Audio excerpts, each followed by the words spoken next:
सन्माननीय व्यासपीठावर उपस्थित असणारे सर्व नेते मंडळी, सर्व माझ्यासोबतचे उमेदवार आणि समोर बसलेले सर्व माझे माता भगिनी आणि बंधू, या सर्वांना माझा पुन्हा एकदा नमस्कार.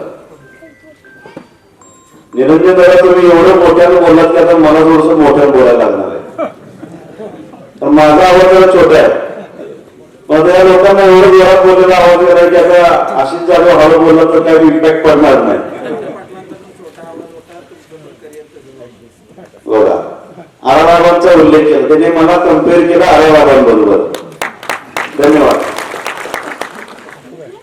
नक्कीच आराबाबा सुद्धा कष्टातून गेले होते, ते सुद्धा रोजगार हमीच्या योजनेवरती काम करायला दगड पोहायला जात होते आई बरोबर. हा आशिष जाधव सुद्धा अशाच एका आई वडिलांच्या पोटी जन्म घेतलाय, त्याने सुद्धा असंच कष्ट घेतलंय. सर्वांना माझ्याबद्दल सगळी माहिती आहेच. माझ्या माता भगिनी तर एवढं प्रेम दिले की ती घरोघरी जाऊन सांगतात की आपलं मध्ये आपल्या लेकराला द्यायचं, आपल्या भावाला द्यायचं आहे. मी थोडस भोशाबद्दल बोलायला, भोशात सगळ्या उद्या सोनीबद्दल बोलू. ज्या दिवसापासून मी समाजसेवा करतोय त्या दिवसापासून भोशावरती माझं तर प्रेम आहे, पण भोशामध्ये भोसो हे मोठं भाव म्हणून नाही, कारण एक नंबरचं जिल्हा केंद्राचं गाव आहे. त्यामुळे मोठ्या भावाला विचारल्याशिवाय कोणती गोष्ट करायची नाही ठरवली. आणि ज्या वेळेला माझ्या डोक्यामध्ये आलं की ज्या लोकांनी अपेक्षा व्यक्त केल्यानंतर म्हणलं ठीक आहे, एखादं आरक्षण पद्धती आपण बघू शकतोय, तर मी भोशामध्ये येऊन माझ्या सर्व पदाधिकाऱ्यांना विचारलं की असं मी करू का. त्यांनी सर्वांनी माझं कार्य बघून सांगितले की तुमच्यासारखा उमेदवार या ठिकाणी पाहिजे, कारण समोर जो आहे तो छतू टोकून उभारला सोनीचा एक दिनकर पाटील नावाचा माणूस. त्यामुळे त्याच्या पुढे टिकायचं असेल तर असा उच्च शिक्षित आणि चांगला सुसंस्कृत उमेदवारच पाहिजे. त्या दृष्टिकोनातून सगळ्यांनी मला पाठिंबा दिला आणि माझं कार्य अजून मी चांगल्या पद्धतीने चालू केलं. पण हे काही कार्य करत असताना कोणतीही राजकारणामध्ये डोक्यात त्याला आलं नाही, निरंजनाला आलं नाही. मी फक्त काम करत असताना एक डोक्यात ठेवलं की तळागाळातल्या जनतेपर्यंत काम पोहोचलं पाहिजे. माझ्या आई वडिलांच्या कष्टाचं जे काही चीज आहे ते कष्ट जे आहे आई वडिलांना ते प्रत्येक जनतेपर्यंत पोहोचलं पाहिजे, आणि त्या दृष्टिकोनातून मी काम करत होतो. सुरुवातीलाच तुम्ही सांगितलं की तुमचं आमचं थोडंसं एक होतं की तुम्ही सुद्धा नगरपालिकेच्या शाळा मॉडेल स्कूलमध्ये आणल्या, चांगल्या पद्धतीने तुम्ही डिजिटल शाळा उभा केल्या नगरपालिकेमध्ये. त्याच पद्धतीने माझं सुद्धा स्वप्न आहे की माझ्या भोसे जिल्हा परिषद गटातल्या प्रत्येक जिल्हा परिषद शाळा या एक नंबरच्या डिजिटल शाळा व्हायला पाहिजे. कारण आम्ही ग्रामीण भागामध्ये राहतोय दादा, तुम्ही शहरी भागात आहे. शहरी भागामध्ये बऱ्याच शाळा चांगल्या पद्धतीने रन होत आहे. ग्रामीण भागामध्ये शाळा चांगल्या नसल्यामुळे ग्रामीण भागातले लोक शहरामध्ये पाठवावे लागले, इंग्लिश मिडियमला बाहेर पाठवत आहेत. आम्ही स्वतः जिल्हा परिषदेच्या शाळेमध्ये शिकलोय, त्याच्यामुळे जिल्हा परिषद शाळेतलं मातृभाषेचं शिक्षण खूप महत्वाचं आहे. कारण जिल्हा परिषदेच्या शाळेमध्ये या मातीत शिकलेले विद्यार्थी या जगात त्यांचा वाढवू शकतो जगात. आणि या जिल्हा परिषद गटातल्या प्रत्येक ग्रामीण भागातल्या विद्यार्थ्यांसाठी काहीतरी कष्ट करून काहीतरी विद्यार्थ्यांना घडवायचं, एक ताकद निर्माण करायची त्याच्यासाठी, म्हणून मी कामाला लागलो. आणि सुरुवातीच्या काळामध्ये शाळेमध्ये प्रयत्न केले, वही वाटपाचे कार्यक्रम घेतले. सर्व लहान मुलं अंगणवाडीपासून 12वी पर्यंतच्या सर्व विद्यार्थ्यांना जिथे शाळा जेवढे आहे 10वी असेल 12वी पर्यंत असेल त्या वही वाटपाचे कार्यक्रम मुलांपर्यंत वह्या पोहोचवल्या. त्याच्यानंतर कम्प्युटरची मागणी झाली, कम्प्युटर दिले. कोणी लॅपटॉप मागणी केली, लॅपटॉप दिले. कोणी प्रोजेक्टर मागितले, प्रोजेक्टर दिले. नंतर इंटरॅक्टिव्ह पॅनलवरची मागणी झाली. कळंबी, ज्या ठिकाणी माझं शिक्षण मिळते कळंबी गाव, त्या कळंबीमधल्या शाळेने फक्त 25,000 रुपयाची देणगी ते इंटरॅक्टिव्ह पॅनलसाठी मागितली होती. पण एका मिनिटामध्ये सरांना मी सांगितलं की 25,000 एक नाही, तो जवळपास 1 लाख किमतीचा आहे. एका मिनिटात रिप्लाय दिला की सर हा पूर्ण पॅनल मी एकटा देतो. कळंबीमध्ये पॅनल दिला. त्याच्यानंतर सिद्धेवाडीमध्ये एक चांगली शाळा उभारलेली आहे. आज सिद्धेवाडी माझं धनगर समाजाचं, मला धनगर समाजाचा अभिमान वाटतोय, अभिमान. धनगर समाजामध्ये डांबरट लोक म्हणून बघायचे धनगर समाजाकडे. हा हाय डांबरट, ते स्वाभिमान लोक आहेत, कोणाचं चुकीचं ऐकून घेत नाही. चुकीला चूक, बरोबरला बरोबर म्हणणारे लोक आहेत. त्या अशा गावामध्ये आज एक महाराष्ट्रातली एक नंबर शाळा म्हणून भारतात जिल्हा परिषद शाळा पहिलीपासून 10वी पर्यंतची एक नंबर शाळा पश्चिम महाराष्ट्रातली बनवण्यात गेली आणि लोक वर्गाने बरीच गोळा केली. तर अशा शाळेमध्ये जेव्हा मला माझ्याकडे आले, काही काँग्रेसची मंडळी तिथे आली होती 2010. तुम्हाला इथे काँग्रेसची मंडळी व्यक्ती आठवतात शेतीवाडीमध्ये. मलाही कळत होतं की राजकीय थोडं काँग्रेसची लोक आहे, पण मी त्यांना कोणतंही मत मागितलं नाही. तुम्ही कोणत्या पक्षाच्या कोणत्या गटाचा विचार नाही, त्यांनी फक्त मागणी केली की आमच्यासाठी शाळेसाठी तुम्ही काही देऊ शकता का, आम्हाला सुद्धा इंटरॅक्टिव्ह पॅनल बोर्ड पाहिजे. त्यांना सुद्धा एका मिनिटामध्ये मी इंटरॅक्टिव्ह पॅनल बोर्ड 1.5 लाख रुपये किमतीने दिला. त्यानंतर तिथे सुद्धा माझी मुलं शिकणार होती ग्रामीण भागातली. भोसेच्या शाळेमध्ये मला मागणी झाली नाही वेळ होता. मी प्रामाणिकपणे सांगतो, शाळेचे कोणी मला मागणी करायला लागले नव्हते. कारण शेतीवाडीमध्ये दिल्यानंतर तुमच्या भोसेतल्या एका शाळा समितीच्या ग्रुपवरती शिक्षकांचे डिस्कशन चाललं होतं की कळंबीमध्ये शेतीवाडीमध्ये अशी जाधवांनी इंटरॅक्टिव्ह पॅनल बोर्ड दिले, आपल्या शाळेला मिळतोय का बघा, कारण आपलं गाव सुद्धा मोठं आहे. त्या डिस्कशनचा एक स्क्रीनशॉट माझ्या एका व्यक्तीने पाठवला. त्या स्क्रीनशॉट वरतीच गॅदरिंगच्या कार्यक्रमाला मला निमंत्रित केल्यानंतर मी आलो होतो. त्या स्क्रीनशॉटच्या भरोश्यावरतीच स्क्रीनशॉट बघितला होता मी. त्यावर सांगितलं भोसे गावामध्ये कार्यक्रम मी केलेला होता. इथे 1 नाही 2 बाहेर शाळा आहेत.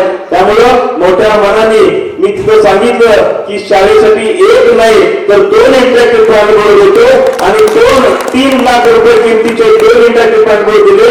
आचारसंहिता लागल्यामुळे लावता आले नाहीत. सरांनी तहसीलदारांना विचारलं की लावू का, तहसीलदारांनी सांगितलं की आचारसंहितेमध्ये होता येणार नाही, म्हणून त्या गोष्टी थांबल्या. पण तुमचे इंटरॅक्टिव्ह पॅनल बोर्डांमध्ये माझ्या येऊन पडले. आचारसंहिता संपल्या शाळेत तुमच्या येऊन बसणार आहेत. तुमची पोरं उंच मानण्याचे डिजिटल बोर्डाचा वापर करणार आहेत. मी एकच सांगतो, माझ्या आई वडिलांनी कष्टातनं आम्हाला शिकवलंय. मी माझ्या आई वडिलांचं कष्ट प्रत्येक भाषणात सांगतोय दादा, कारण मला अभिमान आहे माझ्या आई वडिलांचा. काल सोनीमध्ये एक सभा झाली, तिथं आम्हाला कॉन्ट्रॅक्टर म्हणलं गेलं. मी मेकॅनिकल इंजिनियर आहे, मी कॉन्ट्रॅक्टर नाहीये. माझा भाऊ कॉन्ट्रॅक्टर आहे, तो सिव्हिल इंजिनियर आहे. मी मेकॅनिकल इंजिनियर आहे. इथल्या सर्व तरुणांना माहिती आहे की मेकॅनिकल इंजिनियर कॉन्ट्रॅक्टर होऊ शकत नाही.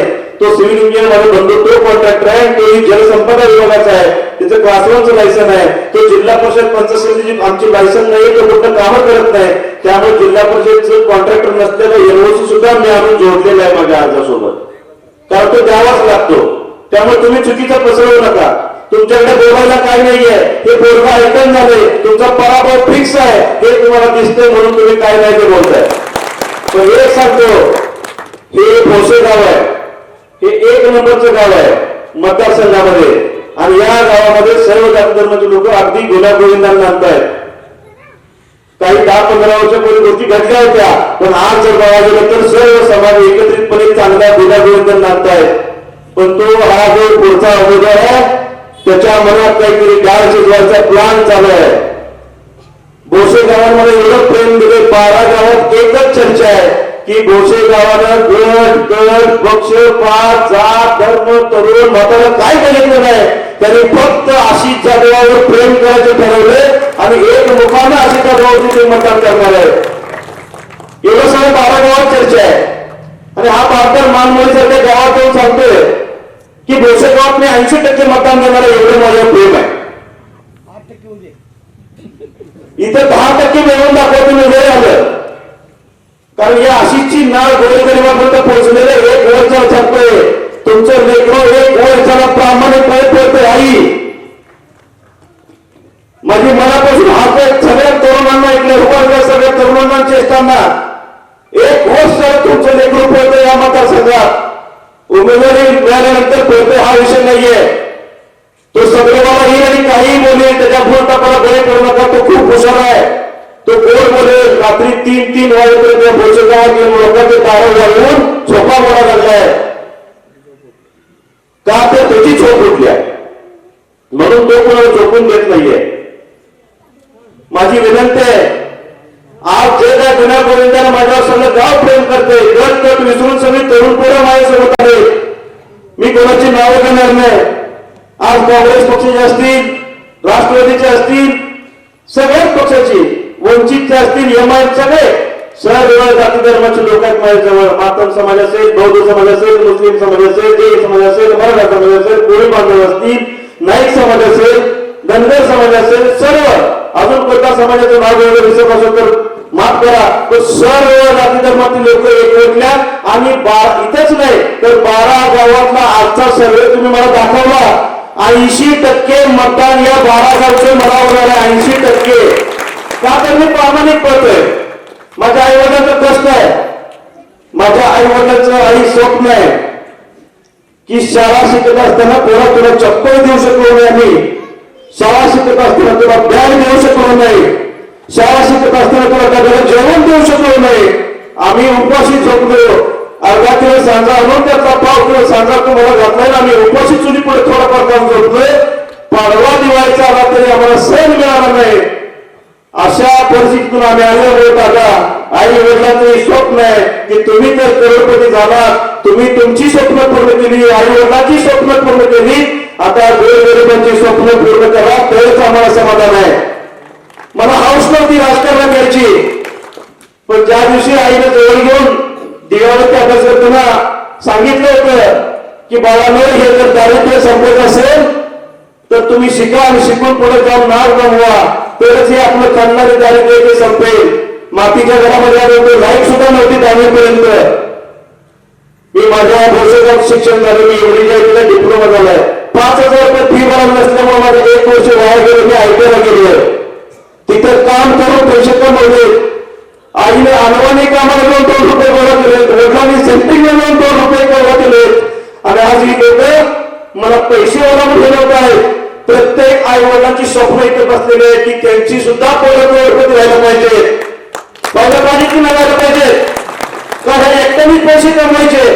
त्याचं धोरण एकच आहे. थोडा बघा, मी एकट्यानेच करोडपती व्हायचं आणि मी 15-17 घालून सगळ्यांकडे उभं राहायचं. फक्त भ्रष्टाचार करायचा याचा व्यवसाय कुठला नाही. फक्त राजकारण एकमेव व्यवसाय. आणि याच बजरंगबलीच्या मंदिरात परवा येऊन म्हणतोय राजकारणात पैसे कसे कमवायचे मला चांगलं माहिती आहे. ठेकेदार आपण द्यायचा, काम आपण आणायचं, 10% काढायचे आणि जनतेवर खर्च करायचे आणि आपले कसे वाढायचे. वडिलोपानी 4 एकर जमिनीची 30 एकर जमीन या बाकांना केली आणि आम्हाला सांगतात की हा पैसेवाला उभारलाय. मला अभिमान आहे मी पैसेवाला आहे. कारण माझ्या आई वडिलांना एक वेळचं जेवण मिळत नव्हतं. त्या आई वडिलांचं स्वप्न पूर्ण करण्यासाठी आम्ही गावाकडे शिकलो आणि आज पैसेवाले झालोय. माझं सगळ्यांना आव्हान आहे, तुमची सुद्धा जी स्वप्न आहेत ना, आपली पोरं शिकली पाहिजेत आणि चांगल्या पद्धतीने नोकरी करून करोडपती झाले पाहिजे, व्यावसायिक झाले पाहिजे. ती स्वप्न पूर्ण करण्यासाठी हा तुमचा लोक, हा तुमचा मुलगा भाऊ तुमच्या खांद्याला खांदा लावून कष्ट करेल आणि तुमची मुलं घडवण्यासाठी हा अवघात झटेल. तुम्हाला शब्द आहे, माझा शब्द. आणि 5 वर्षानंतर याच जिल्हा परिषद गटातले किती अधिकारी करतो हे 5 वर्षांनी सांगतो. प्रत्येक गावातले अधिकारी मला घडवायचे आहेत. प्रत्येक गावातल्या आई वडिलांची स्वप्न पूर्ण करून मला पळायचं आहे. म्हणून एकच विनंती करतो, जो काय त्यांनी भ्रष्टाचार करणार आहे ते त्यांना लग्न तुमचं पूर्ण प्रामाणिकपणे 1 वर्षाला पळतोय. गणपती मंडळ असतील, दुर्गा माता मंडळ असतील, वडीलबापाचे कार्यक्रम असतील, माझ्या माता भगिनींसाठी होम मेंटेनचे कार्यक्रम असतील, हे सगळे जे काय राबवले ते जनतेसाठी, सर्वसामान्य कुटुंबासाठी राबवले. माझी विनंती आहे सर्वांना, तुमचं पोरगं एवढं पळाले, पावाला फोड आले. मी कधीही एवढं चाललो नव्हतो, पण या 12 गावात कशासाठी चालतोय? या भ्रष्टाचारी माणसाला येऊन आमच्या मतदारसंघात वाद लावायला नको म्हणून मी गुडघे गेलो होतोय. आज पायाला फोड आले. पोलीस प्रेम मारतो म्हणतात, गोळ्या देतो म्हणतात, पण मी गोळी सुद्धा जात नाही. कारण 2 दिवस राहिले, मला आजारी पडायचं नाहीये. सरबत कुठं पीत नाही, पाणी कुठं पीत नाही. कारण मला माहिती आहे माझं अंतःकरण. मी एकच विनंती करतो सर्वांना, ज्या पद्धतीने या भोसे गावाने मला पोटात घेतलंय, ज्या पद्धतीने या भोसे गावातल्या सर्व माता भगिनींनी, सर्व तरुण पोरांनी, ज्येष्ठांनी माझ्यावर एक मुलगा म्हणून, भाऊ म्हणून प्रेम केले, हेच प्रेम तुम्ही आयुष्यभर माझ्यावर असंच करा. मी आयुष्यभर तुमचे उपकार कधी विसरणार नाही. आणि माझं जे स्वप्न आहे तेच तुमचं स्वप्न आहे. एक विनंती थांबता मी करेन, आरक्षण ज्यावेळेला ओपन पडत त्यावेळेला माझ्या आई मला मिटिंग घेऊन बदले. कारण त्यांना माहिती होतं की पूर्ण प्रामाणिकपणे पळायला लागले. गरिबीची जाण आहे, तळागाळातले प्रश्न त्याला माहिती आहे. पुरा आरक्षण पडल्यानंतर काही चांगलं कर, आरक्षण खऱ्या अर्थाने पडलं आणि त्या दिवशी आई वडील रडले गळ्यात घेऊन की पोरा तुझ्यासाठीच हे आरक्षण पडलंय. आणि आज मी तुम्हाला सांगतो माझ्या आई वडिलांचं सुद्धा स्वप्न आहे. ज्या आई वडिलांचं स्वप्न सुरुवातीपासून पूर्ण करत आलोय, आताचं जे स्वप्न आहे हे आमच्यावरती डिपेंड नाही आहे, हे तुमच्या सर्वांच्यावर डिपेंड आहे. माझं भोसेगाव 1 नंबर मोठं आहे, भोसेगावची सुद्धा भोसेगाव डिपेंड आहे. मी कळकळीची विनंती करतो, तुमच्या या लेकराला पोटात जसं घेतलंय असंच कंटिन्यू ठेवा आणि प्रचंड बहुमताने मला निवडून द्या. त्याचसोबत मनोजदादा या ठिकाणी गरीब प्रसिद्ध आहे, त्यांच्या घरावरचे पत्र त्यांना बदलता आले नाही. त्यामुळे अशा गरिबीशी नाळ असणाऱ्या माणसाला सुद्धा तुम्ही भरघोस मताने निवडून द्या. आम्हाला दोघांनाही चांगल्या पद्धतीने तुम्ही निवडून द्यावी ही विनंती करतो. आणि थोड्या वेळापूर्वी सांगितलं आमच्या बेंगलोर साहेबांनी लोकशाही अण्णाभाऊ साठेंचं सभागृह उभारावं आणि एमपीसी युपीसी ची लायब्ररी स्वप्न आहे माझं दादा, हे देऊन गेले पण माझं स्वप्न आहे. या भोसेगावात अकॅडमी आहे, या अकॅडमीचं भव्य अकॅडमी एक मोठं ग्रंथालय हे होणार आणि हे माझ्या काळात होणार आणि मी 15 रुपया तुमच्या जीवावर निवडून सुद्धा येणार आहे. आणि निवडून आल्यानंतर प्रामाणिकपणे एकही रुपया माझ्या खिशात न घालता सगळी जो काय निधी येईल तो या मतदारसंघावर खर्च करेल, या गावासाठी खर्च करेल आणि या गावाचा सर्वांगीण विकास करेल. एवढं या ठिकाणी मी तुम्हाला प्रामाणिकपणे सांगतो. फक्त अकॅडमी संपत आले, अकॅडमीला सुद्धा त्या पुढच्या उमेदवार जे आहे दिनकर पाटील 2 वर्षापूर्वी 51,000 रुपये देतो म्हणले होते. 51,000 देतो म्हणजे अकॅडमीला. कुणाच्या क्रिकेट स्पर्धेला 2,000 देतो, हॉलीबॉलला 2,000 देतो. 2 तास आमच्या राजमाता होळकर मासाहेबांचा कार्यक्रम होता त्यावेळेस सुद्धा त्यांनी देणगी देतो म्हणजे कुणालाही त्यांनी देणगी दिली नाही, फसवलं. अकॅडमीतून त्यांनी फसवलं आणि आता घरात येऊन दाळ पडून म्हणतो की पैसे आता देतो आणि जुन्या 2 वर्षापूर्वी तुम्हाला भेट दे. त्यामुळे एकच विनंती आहे की दोघातलं तिघातलं कंपॅरिझन होता आणि आपल्या या गोरगरीब कुटुंबातून येणाऱ्या मुलाला पोटामध्ये जसं घेतलंय असंच ठेवा. मी तुमची सेवा करण्यासाठी प्रामाणिकपणे राहील एवढं त्या निमित्तानं सांगतो. उद्याचा एक दिवस आहे, रात्रीचा दिवस करा आणि माझ्यासाठी कष्ट करा. सगळ्या गावामध्ये फिराने मतदान मागा. चला धन्यवाद माझी विनंती आहे आणि आभार मानतो सर्वांनी ताकदीने या ठिकाणी आला, वेळात वेळ काढून 10 वाजेपर्यंत थांबला त्याबद्दल मनापासून आभार आहे.